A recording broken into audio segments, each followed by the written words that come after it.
Hello friends, Shri Swami Samarth. Welcome माय channel. स्वागत आहे तुमचं माझ्या चॅनलवरती.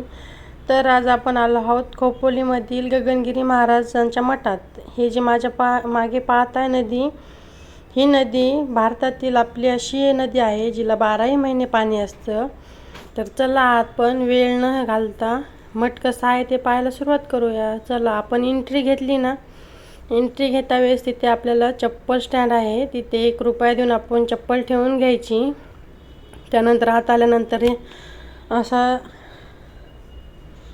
छोटंसं मिनी गार्डन आहे तिथे. त्यानंतर आतमध्ये आल्यावरती महाराजांचं दर्शन करून घेतलं आम्ही समाधीचं. त्यानंतर समोर निघलो इथून नदीवरती थोडेसे आम्ही फोटो वगैरे काढले. इथे वरती पॉवर हाऊस असल्यामुळे इथे या नदीला 12ही महिने पाणी असते. त्यानंतर आम्ही समोरच्या मंदिरामध्ये गेलो होतो. तर तुम्ही पाहालच व्हिडिओमध्ये पुढे.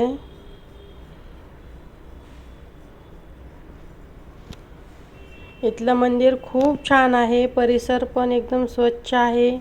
एकदम निसर्गाच्या सानिध्यामध्ये असं मंदिर आहे हे. त्यानंतर आम्ही समोर नदीच्या समोर गेलो ना, हे मंदिर आहे. इथे आपल्याला जर काही हवन करायचं असेल ना किंवा काही पूजा वगैरे तर आपण करून घेऊ शकतो. हे इथे सर्व संतांचे आपल्या स्वरूप आहेत. ह्या मी व्हिडिओ फास्ट फॉरवर्ड केल्यामुळं त्यामुळे क्लिअर दिसत नाही आहे. हे महादेवाची पिंड आहे. ही मागे पार्वती आहे. त्यानंतर इथे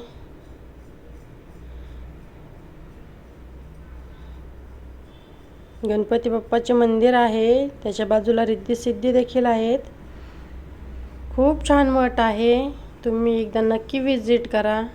तुम्ही जर खंडाळ्याला येणार असाल फिरायला तर इकडे नक्की या फिरायला. हे राम मंदिर आहे समोर व या ठिकाणी देखील आपले संत आहेत. मठ खूप मोठा आहे, म्हणजे तुम्ही 1 डे स्टेसाठी पण यायचं असेल ना तरी पण येऊ शकताय. त्यानंतर आम्ही तिथून वरती निघलो सगळेजण.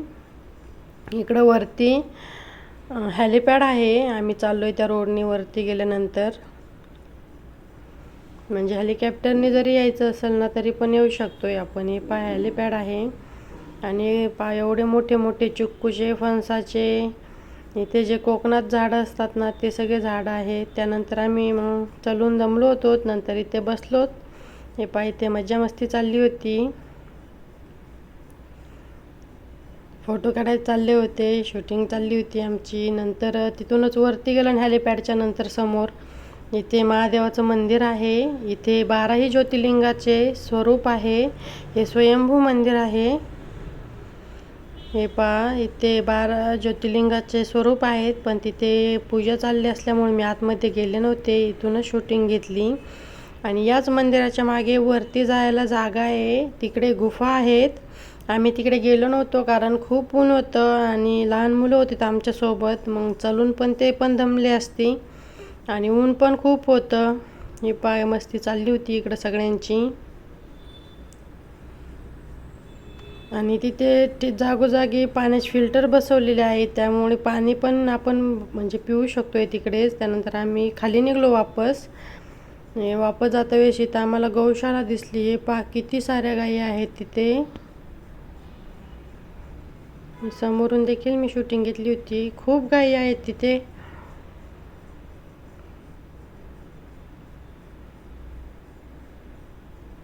ही माझी बेबी ती पण दमली होती. ती चलता चलता पाणी पित होती बॉटलनी.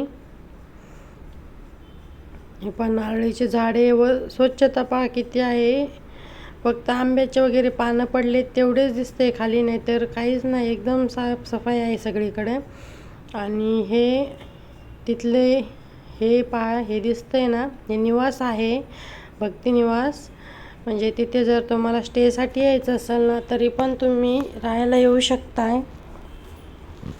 आम्ही इथेच खोपोलीत राहतो, त्यामुळे आम्ही काय तिथे स्टेसाठी अजून म्हणजे विचारलं नाही प्राईज वगैरे काय आहे. आणि त्यानंतर मग आम्ही खाली आलो.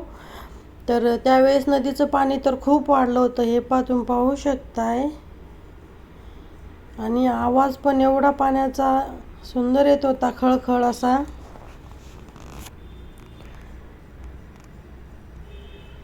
ते मी माझ्या चॅनलवरती शॉर्ट व्हिडिओ टाकला आहे, त्यामध्ये तुम्ही पाण्याचा आवाज ऐकू शकताय. खूप छान असा पाण्याचा आवाज येत होता, एकदम खळखळ असं पाणी वाजत होतं. परत फुलाची तिथे झाडे वगैरे. त्यानंतर आम्ही सगळ्यांनी तिथे फोटो काढले. ही माझी माऊ आहे, हा भाऊ आहे आणि माझी बेबी तर तुम्हाला माहीतच आहे, ती खूप साऱ्या व्हिडिओमध्ये माझ्यासोबत येते. आणि हे माऊचे मुलं आहेत, समोर दिसत आहेत ते फोटोमध्ये, हे दोघं. श्री स्वामी समर्थ.